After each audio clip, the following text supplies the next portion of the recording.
Welcome, vagrants. This one took a while to get right. Feel like I'm dying. We're just going to read this one through instead of trying to make it smooth. But big things are happening in Squander in the Fog. So let's get into yesterday's many events. Wednesday morning.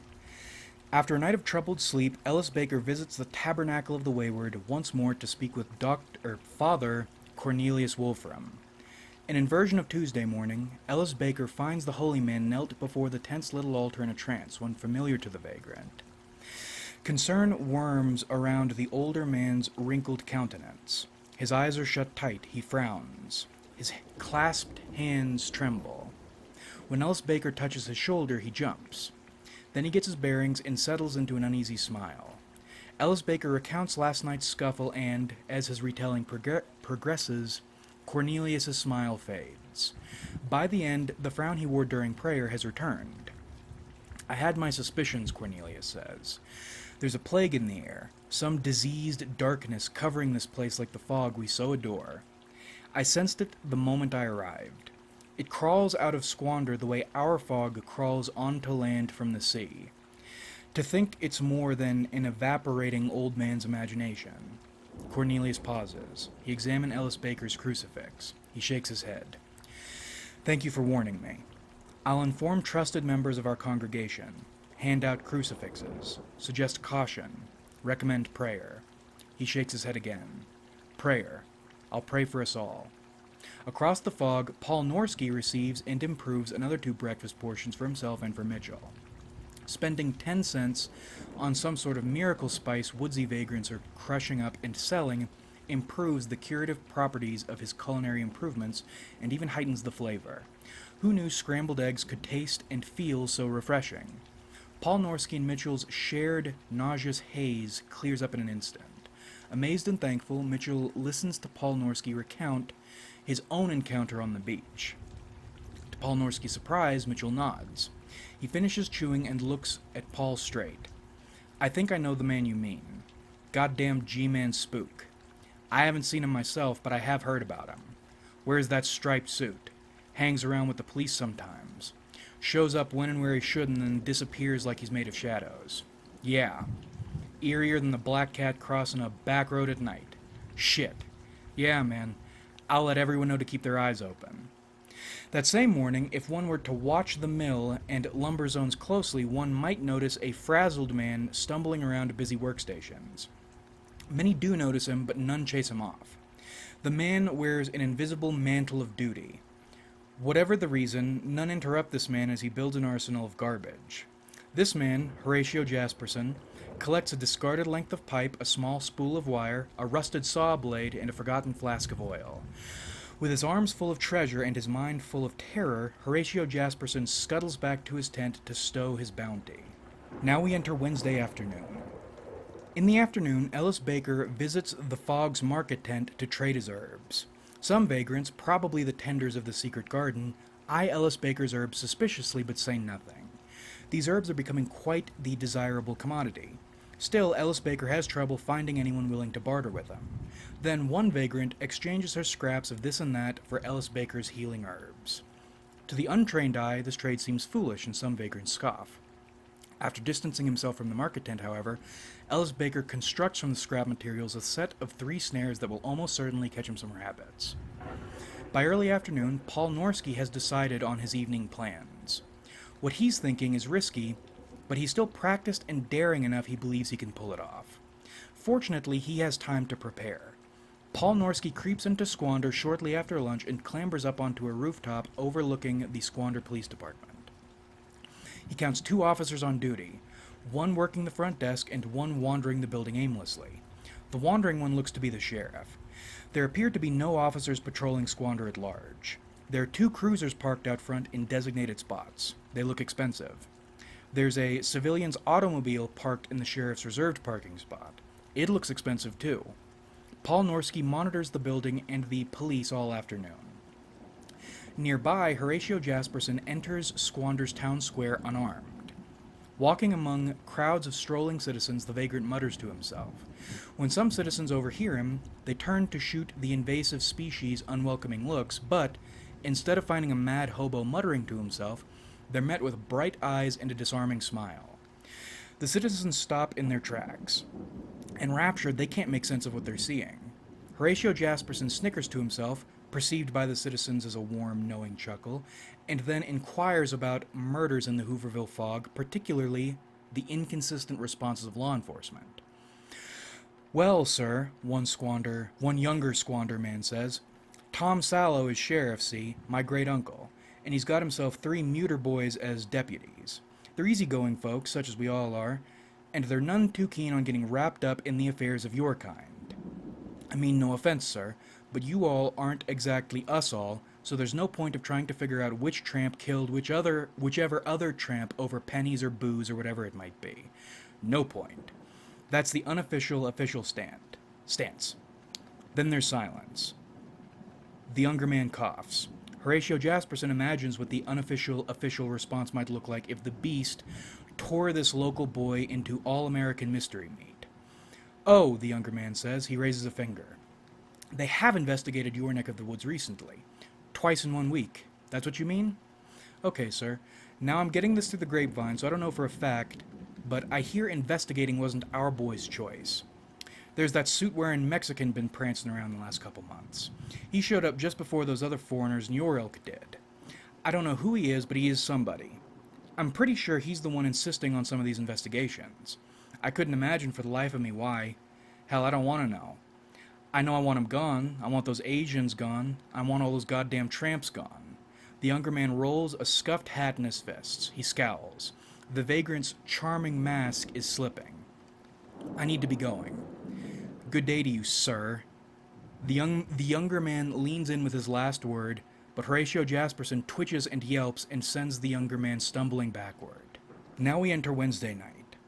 When night falls, Ellis Baker strolls into the home of his distant ancestors, a veritable Garden of Eden changed by time but quite uncorrupted, a place the natural order governs unquestioned. The night is cold, but the trees are bright with life. Ellis Baker is safe. He spends the night meandering from spot to spot, arranging snares in opportune locations. His crucifix dangling from his neck, he hums gospel music to himself in tune with crickets and owls. Back at the fog, Horatio Jasperson marches a repeating route around the mess tent, the market, and the bar. He shouts about murder. He shouts about injustice. He shouts about unnatural dangers lurking in the darkness. With each lap around his impromptu track, more and more vagrants listen. Once he's amassed between 50 and 60 listeners, Horatio Jasperson stops on a dime and raises his arms. He screams something must be done, and these wayward souls, are the ones to do it. What formed initially as a crowd of hecklers anticipating a show sobers up. Horatio Jasperson raves about houses divided and a wolf among sheep. Then he pauses. His eyes water. Not a wolf among sheep. No, a shark among trout. He envisions a little shark growing fat, eating all the helpless little fish in a foggy fishery. Death, Horatio Jasperson screams. Death so far uncontested. The mobbed vagrants hug themselves against the cold and wet night air. Horatio Jasperson is correct, they know. Some clutch crucifixes handed out to them earlier that day by Father Cornelius Wolfram. In quieter tones and vaguer language but equal intensity, Cornelius expressed the same sentiment. Even among the more skeptical vagrants spread certain anxieties. Mitchell, a known and trusted face, was earlier spreading word to watch out for a G-man in a wicked suit. Fear swept the Hooverville fog like a virus. In the end, Horatio Jasperson manages to strike the spark that will, by tomorrow, put the entire fog on alert. In the meantime, George Washington agrees to organize routine patrols around the fog until the situation calms down. Gio Samugi, Washington's corporate junior partner in crime, authorizes paying patrolling vagrants a minor wage and cites the liability that is Ginco's presently non-existent security personnel. Now, within at least the fog, vagrants possess the motivation and the incentive necessary to organize a functional watch. Squander at night is quieter than the surrounding forests at night. Windows are dark. Streetlights are dim, fog is thick. Residential lights twinkle like little stars through the fog up on a mountain, but those seem as distant as actual stars do. They may as well exist in another dimension. The Squander Police Department looks smaller in the darkness. Sheriff Tom Sallow drove home before sunset. One deputy emerged walking from the fog and relieved the remaining on-duty deputy. Then another deputy emerged walking from another direction and joined him. Now, one deputy mans the front desk, and the other sleeps in an unlit office. Paul Norsky chooses this moment to sneak in. He wagers the side door the sheriff exited through is unlocked, and it is. Paul Norsky enters silently. The sleeping deputy snores loudly enough the burglar can hear him from across the compact building. The deputy at the front desk smokes, listens to a radio drama, and slumps in his chair. Paul Norsky creeps deeper into the building. Toward the front are 4 offices, one for each officer. Sheriff Tom Sallow, Deputy Fred Muter, Deputy Scott Muter, and Deputy Dave Muter. Snoring reverberates through Deputy Scott Muter's door. Toward the building's rear are 2 cells and a cage containing evidence. The cage is, of course, unlocked. Inside are shabby boxes of junk. Evidence is labeled and stored incorrectly. Paul Norsky sifts through them and finds a switchblade and a .38 Derringer still loaded with 2 bullets. Wagering they won't be missed, he pockets these. Searching further, Paul Norsky discovers nothing in the cage relating to the Hooverville Fog murders. Exiting the cage, he spies a room at the end of a hallway he guesses is where they store their reports, files, and other paperwork. The hallway is dark. At the end of the hallway is a window. Beyond the window is the moon. Paul Norsky creeps toward the door. He cracks the door open. He's met with a desk and a humming electric lamp. He freezes. This room is not for storing paperwork. It's an office, an unmarked and apparently disused one. This office is almost totally barren.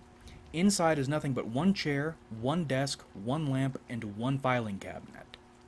There's 1 window on the office's far wall. It's open. Paul Norsky enters and closes the door behind him. The lamp on the desk shines squarely on 1 object. Under the lamplight is a leather file folder wound shut with twine. Paul Norsky's criminal instincts understand this instantly to be bait. He chooses instead to search the desk. Nothing. Nothing. He searches the filing cabinet. It's empty too. He returns his attention to the file folder. He stares at it. Paul Norsky has never before in his life felt safer from prying eyes. He feels like he could sing an opera in this office without disturbing anyone or being disturbed by anyone. He shivers. Then he unwinds and opens the file folder. Displayed neatly are documents unrelated to the Hooverville Fog murders. There aren't many documents, but they're organized chronologically, and each appears to be a set of notes gathered from monitoring a squander business called Fish or Fishing. It's a combination fishery and fishing supply shop. It's owned and operated by Peter, quotes, Salty Muter, husband, and Peter, quotes, Little Muter, son. Charlotte Muter, wife, was murdered 2 years earlier by one whom Squander PD believes was a drifter. This murder occurred before Jinko moved in. The perpetrator was never identified or apprehended. Salty operates the fishery.